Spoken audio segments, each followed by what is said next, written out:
This is Democracy Now!, democracynow.org, The War and Peace Report. I'm Amy Goodman.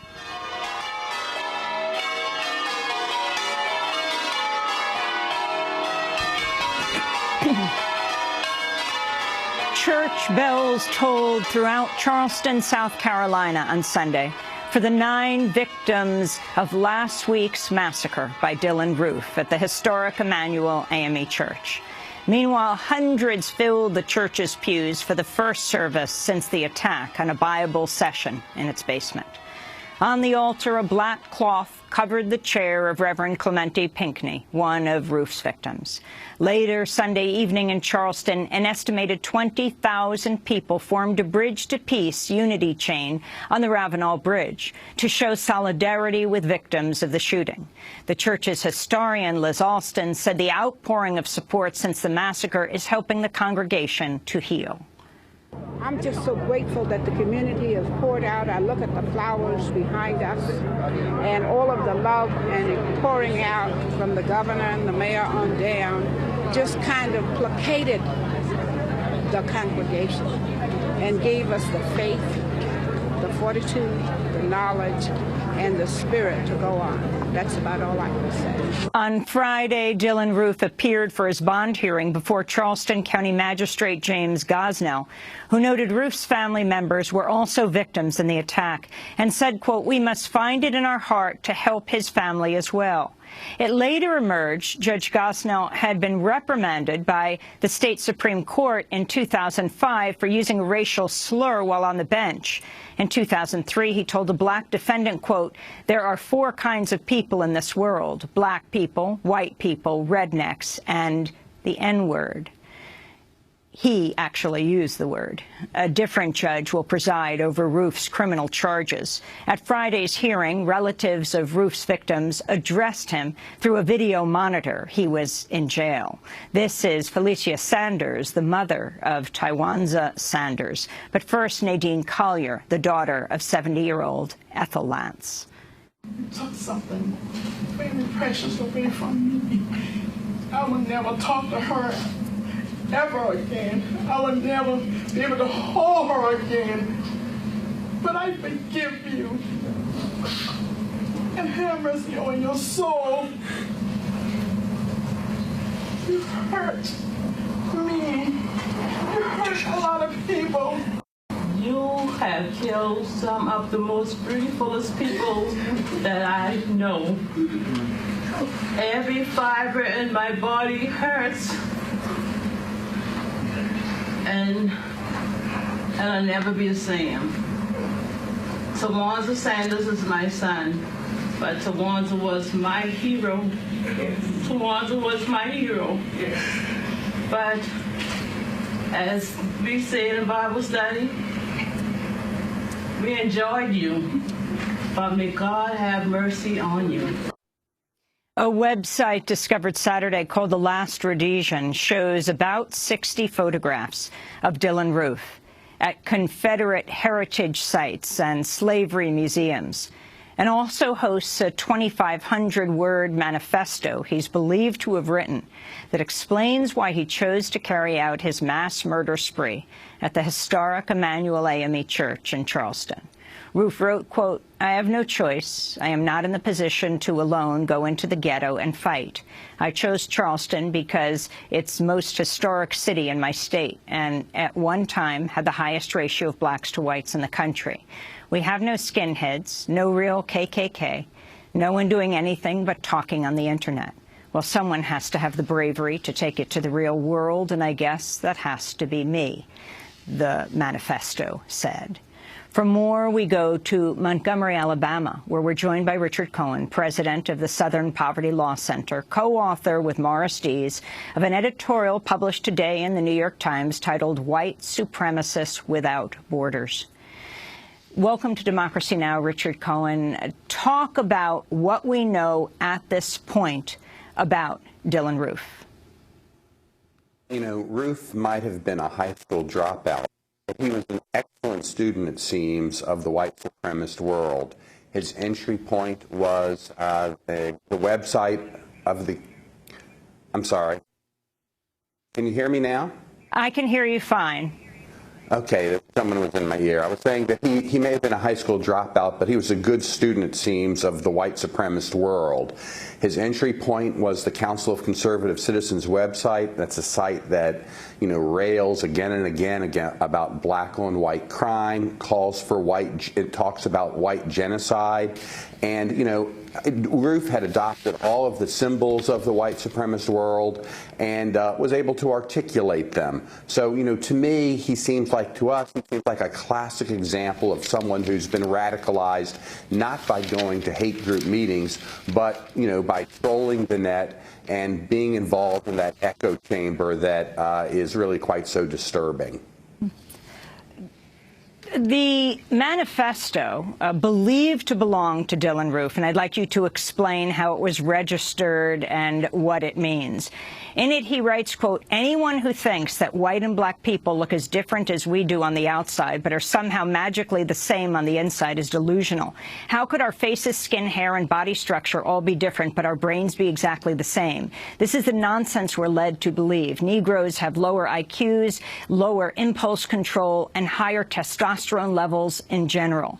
These three things alone are a recipe for violent behavior." Again, these are the words of Dylann Roof. Richard Cohen.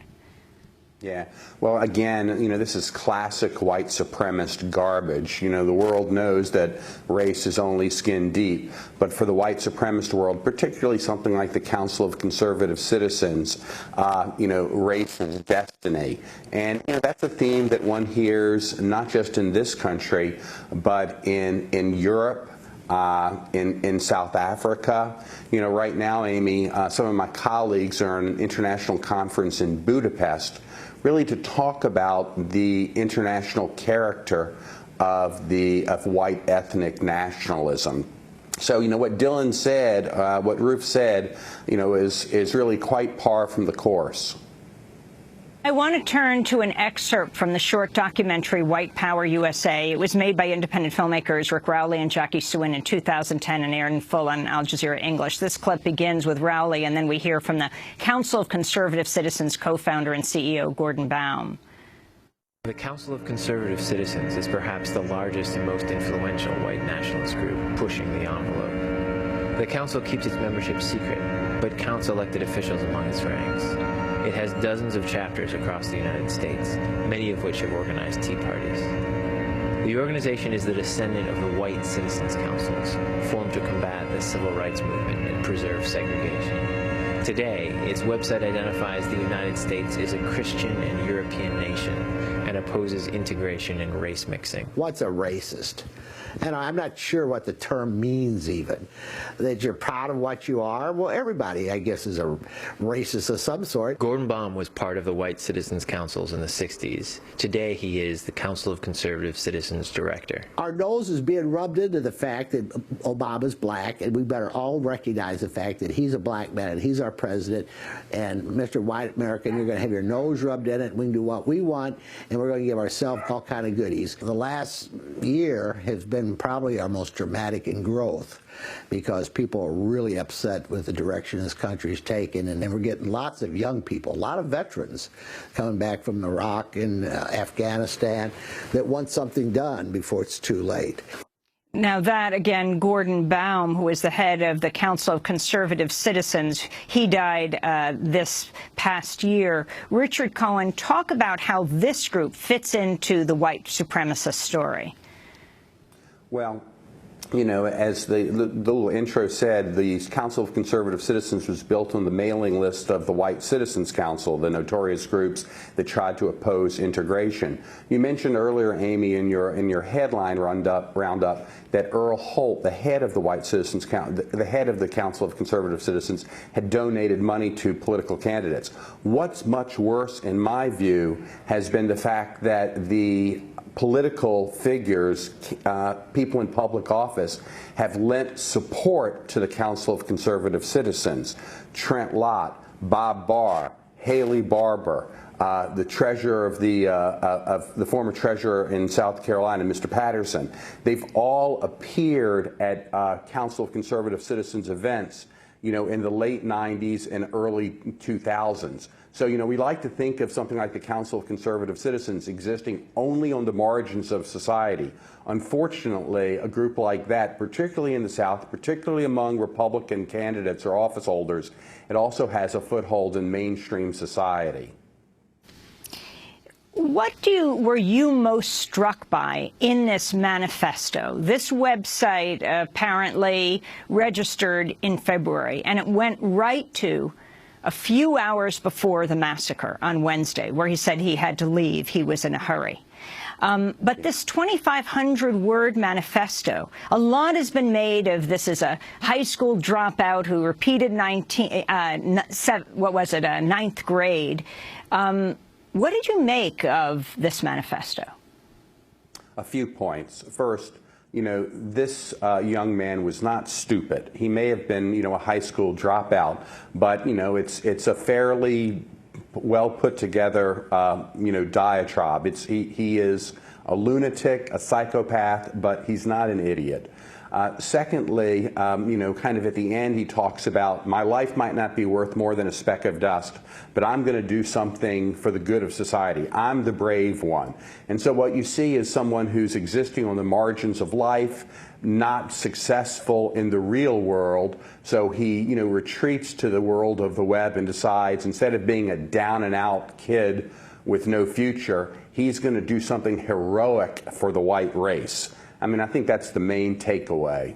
How did he get involved with white supremacist movements or movement? Well, I'm not 100% sure. He talks about how the Trayvon Martin case, he became aware of it and then began to search on Google for black on white crime and came to the Council of Conservative Citizens website, which gave him an explanation for his own failures in life, right?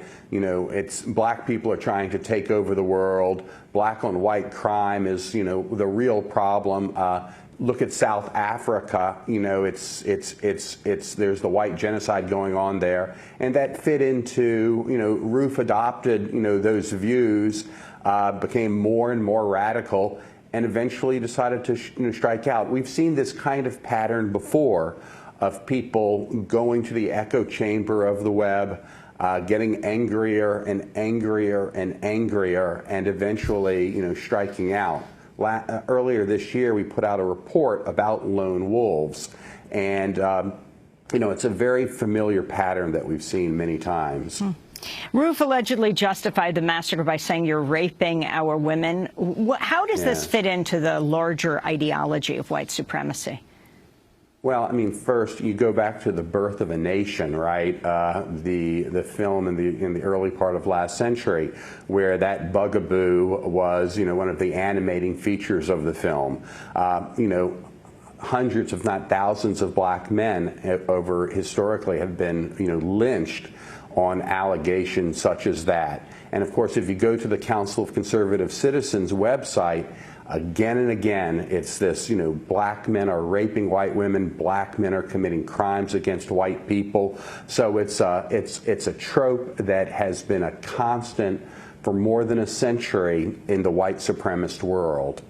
We want you to stay with us. Richard Cohen, president of the Southern Poverty Law Center, co-author of an editorial published in today's New York Times headlined White Supremacists Without Borders. When we come back, Kevin Alexander Gray will join Richard Cohen. He's speaking to us from South Carolina's capital, Columbia. Stay with us.